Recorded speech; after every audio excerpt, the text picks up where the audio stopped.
আমাদের পৃথিবীতে অনেক ধরনের সম্প্রদায় বসবাস করে, যাদের এক একজনের কালচার এক এক রকম। তবে এক ধরনের জাতি আছে যারা কিনা মানুষের মাংস খেয়ে বেঁচে থাকে।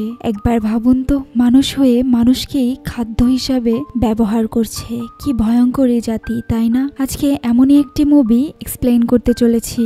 তো চলুন আর কথা না বাড়িয়ে শুরু করা যাক আজকের explanation. So hey guys, this is Asha, welcome back to my channel. তো মুভির শুরুতে আমাদেরকে 1980 সালের ঘটনা দেখানো হয়। তখনকার লোকজন অনেক বেশি ভয় পেত ডাকাতদেরকে, কারণ ডাকাতরা কোনো মানুষকে একবার ধরলে তার জিনিসপত্র তো নিয়ে যায় এবং তার প্রাণটাও নিয়ে যায়। যাই হোক, এখানে আমরা পারমিস নামক একজন লোককে দেখতে পাই, যে তার সাথীর সাথে মিলে 3 জন লোককে মেরে ফেলে এবং তাদের সব জিনিসপত্র চুরি করে নেয়। এরপর পারমিস আর তার সাথী হাঁটতে হাঁটতে এমন একটি জায়গায় চলে আসে যেখানে লাকড়ি দিয়ে গোল বৃত্ত বানানো হয়েছে, আর প্রত্যেকটা লাকড়ির উপরে মানুষের হাড়, মাথার খুলি ঝুলিয়ে রাখা। তারা দুজন কিছু বুঝে ওঠার আগেই একটি তীর এসে পারমিসের সাথীর গায়ে লাগে, আর সে সেখানেই মারা যায়। পারমিস বিপদ বুঝতে পেরে সামনের দিকে গুলি ছুড়ে আর সেখান থেকে পালিয়ে শহরে চলে আসে। এরপর পারমিস তার চুরি করা সব জিনিস মাটি খুঁড়ে লুকিয়ে রাখে, কিন্তু তাকে এটা করতে শেরিফের অ্যাসিস্ট্যান্ট দেখে ফেলে, আর সে গিয়ে সবকিছু শেরিফকে বলে দেয়। সে বলে, আমি পারমিসকে কিছু জিনিসপত্র মাটি খুঁড়ে লুকাতে দেখেছি, যেটা দেখে মনে হচ্ছে সে হয়তোবা ডাকাত আর চুরির জিনিস লুকাচ্ছিল। এটা শুনে শেরিফ বলে, চলো তাহলে তার সাথে কথা বলে জেনে নেওয়া যাক। এরপর শেরিফ আর তার অ্যাসিস্ট্যান্ট হান্ট দুজন মিলে চলে যায় বারে, যেখানে পারমিস বসেছিল। শেরিফ এসেই তাকে ধরেনি, সে আগে তার সাথে গল্প করে আর গল্পের ছলে তার কাজের সম্পর্কে জিজ্ঞাসা করে, আর এটা বলতে গিয়ে পারমিস ঘাবড়ে যায়। তার ঘাবড়ানো দেখেই শেরিফ বুঝতে পারে সে আসলে একজন ডাকাত। শেরিফ পারমিসকে ধরতেই যাবে, সে তাড়াতাড়ি সেখান থেকে পালিয়ে যাওয়ার চেষ্টা করে, তাই শেরিফ তার পায়ে গুলি করে, যার ফলে সে সেখানে আহত হয়ে যায়। যেহেতু এই পুরো ঘটনা বারের মধ্যে হয়েছে আর সবার সামনে হয়েছে, তাই সবাই জেনে গিয়েছিল যে পারমিস একজন ডাকাত। এরপর জন নামক একজন লোক তার জন্য ডক্টর খুঁজতে শহরে যায়।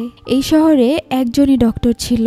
আমাদের দেখানো হয় ডক্টরের হাজবেন্ডের পায়েও কোনোভাবে ব্যথা পেয়েছে, আর তার ট্রিটমেন্ট সে নিজেই করছিল। যেহেতু খুবই ইমার্জেন্সি ছিল, তাই সে তার হাজবেন্ডের থেকে পারমিশন নিয়ে জনের সাথে চলে যায় পুলিশ স্টেশনে। সেখানে গিয়ে সে দেখতে পায় পারমিসের অবস্থা তার অনুমানের থেকে অনেক বেশি খারাপ। তাকে ঠিক করতে তার পুরো রাত লেগে যেতে পারে, তাও সে পুরোপুরিভাবে সুস্থ হবে কিনা তার কোনো গ্যারান্টি নেই। যাই হোক, ডক্টর তার কাজ শুরু করে। সিন কাট হয় আর আমাদেরকে একটি ছেলেকে দেখানো হয় যে ফার্ম হাউসের দিকে যাচ্ছিল। তখনই সে ঘোড়ার আওয়াজ শুনতে পায়। এরপর সে চেক করতে যায়, কিন্তু সেখানে গিয়ে সে অনেক অবাক হয়ে যায়, কারণ তার সামনে এমন কিছু মানুষ ছিল যারা দেখতে অনেকটাই আজব। সে কিছু বুঝে ওঠার আগেই সেই অস্বাভাবিক মানুষগুলো তাকে ধরে মেরে ফেলে, আর তার শরীরের মাংসগুলো ভয়ঙ্করভাবে ছিঁড়ে খায়। আসলে তারা পারমিসের পিছু করতে করতে এখানে এসেছিল। আসলে পারমিসের উপর যে মানুষগুলো অ্যাটাক করেছিল তারা হলো মানুষ খেকো সম্প্রদায়ের, অর্থাৎ তাদের সম্প্রদায়ের লোকজন মানুষের মাংস খেয়ে বেঁচে আছে। যাই হোক, সকাল হয়ে যায় আর আমরা দেখতে পাই শেরিফের এখানে একজন লোক এসেছে। লোকটি অনেক ভয় পেয়েছিল। লোকটি শেরিফকে বলে তার ফার্ম হাউসে একটি লাশ পাওয়া গিয়েছে। লাশটি খুবই বিভৎস অবস্থায় পড়ে আছে, দেখে বোঝা যাচ্ছে কেউ নির্মমভাবে হত্যা করেছে। লোকটি আরও জানায়, আমি লাশটি দেখতে পেয়ে সাথে সাথেই পুলিশ স্টেশনে গিয়েছিলাম, কিন্তু সেখানে গিয়ে আমি কাউকে খুঁজে পাইনি, এমনকি কোনো কয়েদিও নেই। এটা শুনে শেরিফ অনেক বেশি অবাক হয়ে যায়। তারপরেও সে আগে লাশটি দেখতে যায়। এরপর সে যায় পুলিশ স্টেশন। সেখানে গিয়ে সে দেখতে পায় সত্যিই সেখানে কোনো মানুষ নেই। তারা দুজন সেখানে একটি তীর খুঁজে পায়। তীরটি দেখে বুঝতে পারে সে এটি কোনো আদি সম্প্রদায়ের তৈরি তীর, কারণ তীরটির উপরে মানুষের হাড্ডি ছিল। তবু সে পুরোপুরিভাবে কনফার্ম হতে পারছিল না, তাই সে তীরটি নিয়ে চলে যায় প্রফেসরের এখানে, কারণ একমাত্র প্রফেসরই তাকে এর ব্যাপারে সঠিক তথ্য দিতে পারবে। তবে সেখানে যাওয়ার আগে সে ডক্টরের হাজবেন্ডের সাথে দেখা করে এবং তাকে জানায় পুলিশ স্টেশন থেকে সবাই গায়েব হয়ে গিয়েছে, তার সাথে সাথে তার ওয়াইফও গায়েব হয়ে গিয়েছে। এটা শুনে তার হাজবেন্ডের হোশ উড়ে যায়, সে অনেক বেশি অবাক হয়ে যায়। তবে শরীফ তাকে বলে, ভয় পেও না, আমি ওদের সবাইকে কোনো না কোনোভাবে ঠিকই খুঁজে বের করব। যাই হোক, এরপর সবাই মিলে প্রফেসরের কাছে যায় এবং সেই তীরটি দেখায়। তীরটি দেখে প্রফেসর বুঝতে পারে এটি ক্যানিবাল টাইপ নামক একটি সম্প্রদায়ের, যারা মানুষ খেকো, অর্থাৎ মানুষের কাঁচা গোশ খেয়ে বেঁচে থাকে। একবার কোনো মানুষ তাদের নজরে পড়লে তার আর বেঁচে ফেরার কোনো রাস্তা থাকে না। যেহেতু এই সম্প্রদায়ের মানুষগুলো এই শহর চিনে ফেলেছে এবং এখান থেকে কিছু মানুষ ধরে নিয়ে গেছে, সেহেতু তারা এখানে প্রায়ই আসবে আর এখান থেকে মানুষদেরকে ধরে নিয়ে খেয়ে ফেলবে, অর্থাৎ পুরো শহর এখন হুমকির মুখে আছে। এটা শুনে সবাই অনেক বেশি ভয় পেয়ে যায়। এদিকে ডক্টরের হাজবেন্ডের তো অবস্থা খারাপ ছিল তার ওয়াইফের জন্য, সে যে কোনো মূল্যে তার ওয়াইফকে বাঁচাতে চায়। যাই হোক, এখানে ডিসিশন নেওয়া হয় তারা একটি টিম ক্রিয়েট করবে আর সেই জঙ্গলে যাবে এবং তাদের পুরো সম্প্রদায় ধ্বংস করে দিবে। যেহেতু ডক্টরের হাজবেন্ড তাকে নিয়ে অনেক বেশি কনসার্ন ছিল, তাই সেও তাদের সাথে যাওয়ার ডিসিশন নেয়। এরপর তারা প্রয়োজনীয় জিনিসপত্র নিয়ে রওনা দিয়ে দেয়। তারা ঘোড়ায় চড়ে সফর শুরু করে। চলতে চলতে একটা সময় রাত হয়ে যায়, তাই তারা ডিসিশন নেয় রাতটি সেখানেই কাটানোর। জন ক্যাম্পিং এর ব্যাপারে ভালো বুঝতো, তাই তারা এখানে কিভাবে রাত জ্ঞাপন করবে সেটা জন ঠিক করে। তারা যেখানে ঘুমাবে তার চার সাইড দিয়ে জন একটি ওয়্যার লাগিয়ে দেয়, যেন তাদের কাছে কেউ আসলে ওয়্যারের শব্দে তাদের ঘুম ভেঙে যায়। যাই হোক, সকালে তারা আবার রওনা দেয়। তবে ডক্টরের হাজবেন্ড, যার পায়ে ইনজুরি ছিল, সে আরো বেশি অসুস্থ হয়ে পড়ে। শরীফ তার এই অবস্থা দেখে তাকে বলে, তুমি চাইলে এখানেই থামতে পারো, কিন্তু সে সেখানে থামতে একদমই রাজি ছিল না। সে তাদের সাথে আবার সফর শুরু করে। চলতে চলতে আবার রাত হয়ে যায়। তারা সেখানেই রাতে থাকার চিন্তা ভাবনা করে। তবে আজকে রাতে একটু ভিন্ন কিছু ঘটে। তাদের দিকে দুজন লোক আসতে থাকে। হান্ট তাদের দিকে বন্দুক তাক করে আর বলে, তোমরা কে, ওইখানেই দাঁড়াও। সেই লোকগুলো বলে, আমাদের কাছে কোনো হাতিয়ার নেই, আমরা বিপদে পড়েছি। এটা শুনে হান্ট তাদেরকে গুলি করে মেরে ফেলে। এটা দেখে জন অনেক রেগে যায় আর বলে, তুমি দুইজন অসহায় মানুষকে কেন মেরে ফেললে? তখন হান্ট বলে, আমরা যেই সফরে বের হয়েছি এখানে আমরা কোনো প্রকার বিপদ ঘাড়ে নিতে পারবো না। যখন তারা সেই লোকগুলোর কাছে যায় তখন সেটাই প্রমাণিত হয়, তারা ডাকাত ছিল। যাই হোক, একটুর জন্য তারা ডাকাতের হাত থেকে বেঁচে গিয়েছে। তবে রাতে তারা যখন ঘুমিয়ে যায় আবারও তাদের উপর ডাকাত অ্যাটাক করে। তবে এবার তাদের সব জিনিসপত্র তারা চুরি করে নিয়ে যায়। শুধু শরীফের ঘোড়াটা রেখে যায়, কারণ ঘোড়াটা অনেক বেশি চিল্লাচ্ছিল। সেজন্য তারা ঘোড়াটাকে আহত করে সেখানেই রেখে চলে যায়। সকালে শরীফ যখন তার ঘোড়ার এই অবস্থা দেখতে পায় তখন সে অনেক কষ্ট পায়, কারণ সে তার ঘোড়াকে নিজের সন্তানের থেকেও বেশি ভালোবাসতো। সে আর কোনো উপায় না পেয়ে তার ঘোড়ার কষ্ট কমানোর জন্য তাকে শুট করে মেরে ফেলে। যাই হোক, পরদিন সকালে তারা পায়ে হেঁটেই সামনের দিকে এগোতে থাকে। কিন্তু ডক্টরের হাজবেন্ডের অবস্থা আরো বেশি খারাপ হতে থাকে। তার পায়ের সেই কাটা জায়গাটিতে ইনফেকশন শুরু হয়ে গিয়েছে। সে আর হাঁটতে পারছিল না, তাই সবাই তাকে বলে এখানেই থামতে। এরপর সবাই তাকে সেখানে রেখে সামনের দিকে এগোতে থাকে। যেহেতু তারা ডক্টরের হাজবেন্ডকে পিছনে রেখে সামনের দিকে এগিয়ে গিয়েছিল, তাই তারা পাথর দিয়ে চিহ্ন রেখে যাচ্ছিল, যেন ডক্টরের হাজবেন্ড সেই চিহ্নগুলো দেখে বুঝতে পারে তারা কোন দিকে গিয়েছে। যাই হোক, হাঁটতে হাঁটতে তারা সবাই তাদের লক্ষ্যে পৌঁছে যায়, অর্থাৎ সেই ক্যানিবাল ট্রাইবের গুহার সামনে পৌঁছে যায়। তারা সেখানে যাওয়ার সাথে সাথেই একজন ক্যানিবাল তাদের দিকে আসে। এটা দেখে আর্থার তাড়াতাড়ি শুট করে দেয়। গুলির আওয়াজ শুনে সেখানে অনেকগুলো ক্যানিবাল চলে আসে। তবে ক্যানিবালগুলো এক ধরনের আজব হাতিয়ার ব্যবহার করছিল। তাদের ওই হাতিয়ারের জন্য তারা তাদের সাথে পেরে উঠছিল না। জনের উপর একজন ক্যানিবাল অ্যাটাক করে তাকে আহত করে দেয়।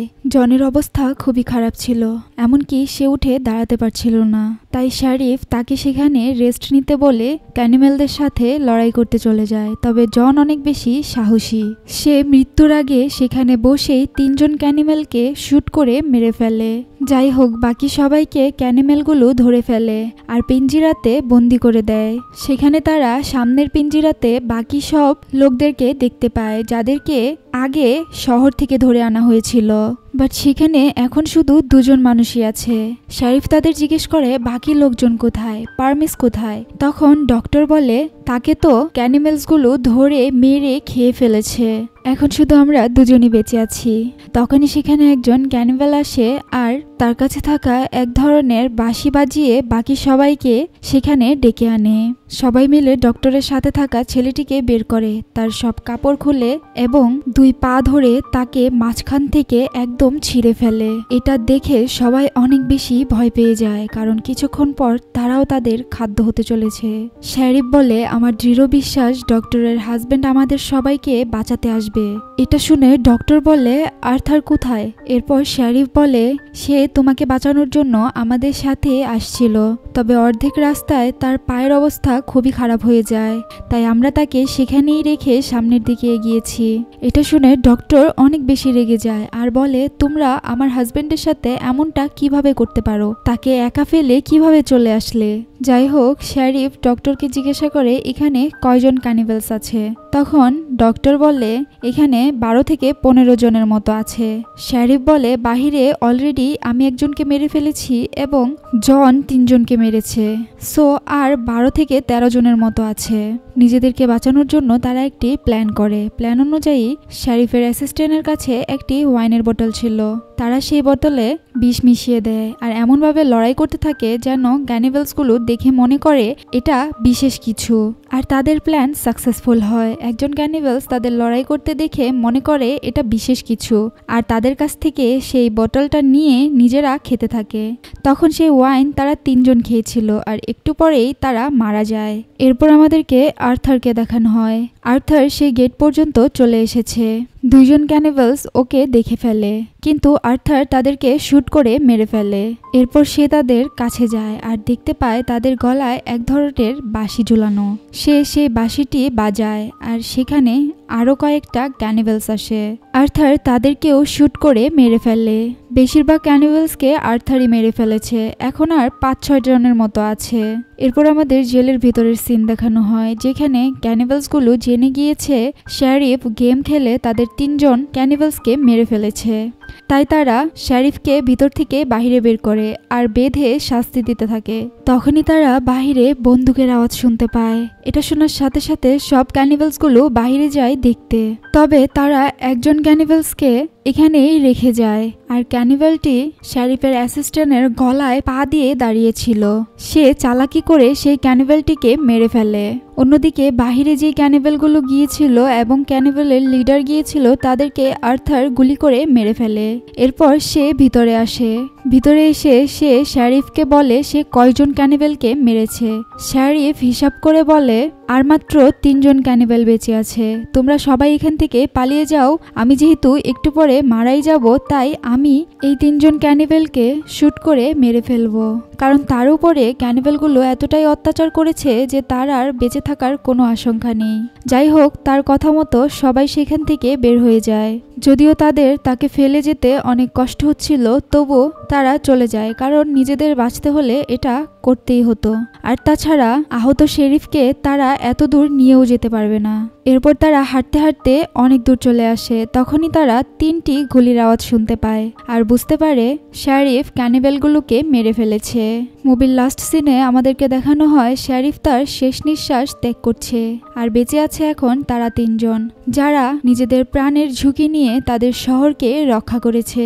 এখানেই এই মুভিটি শেষ হয়ে যায়। মুভিটি ভালো লাগলে like, comment, share and subscribe করবেন। চ্যানেলের নোটিফিকেশন সবার আগে পেতে চাইলে বেল আইকন প্রেস করে রাখবেন। Thanks for watching.